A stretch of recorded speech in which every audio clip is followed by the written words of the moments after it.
সাক্ষ্য ঝিলকে বলে, আমার তো কাল আশীর্বাদ, তুমি তোমার মা আর দিদিকে নিয়ে চলে এসো। তোমরা আমার আশীর্বাদে রান্নাবান্না করবে যেরকমটা আগে করতে, এর জন্য পারিশ্রমিক পাবে। ঝিল বলে, অবশ্যই যাব, আপনি এত কিছু করেছেন আমাদের জন্য, আপনি তো টাকার অফার দিয়েছিলেন, আমি তো ফিরিয়েও দিয়েছি।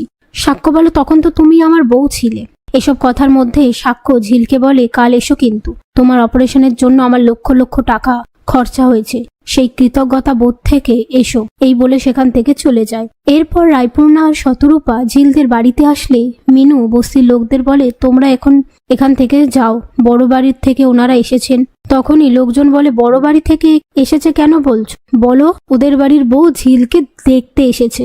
শুনলাম তো ঝিলের নাকি ডিভোর্স হয়ে গেছে, এর জন্য কত টাকা পেয়েছে। সেই মুহূর্তে ঝিল এসে বলে, অনেক টাকা পেয়েছি, 5 লক্ষ 10 লক্ষ, তোমাদের কি লাগবে? এই কথাগুলো শুনে তারা সেখান থেকে চলে যায়। তারপর রায়পূর্ণা শতরূপা বলে, আশীর্বাদের জন্য মিনু মিলি আর ঝিলকে গিয়ে সমস্ত রান্নাবান্না করে দিতে, আর বলে এর জন্য টাকাও পাবে। ঝিল বলে, কাল ডাক্তারবাবুর আশীর্বাদ তো, ঠিক আছে চলে যাব। শতরূপা বলে, তুই কি করে জানলি? ঝিল বলে, সুখবর না চাপা থাকে না। এই নিয়ে তারা কথা বলতে থাকে। তার মধ্যে শতরূপা বলে, তোদের বিয়েটা তো বস্তির লোকের জন্যই হয়েছিল, ওরা যা কাণ্ড করেছিল।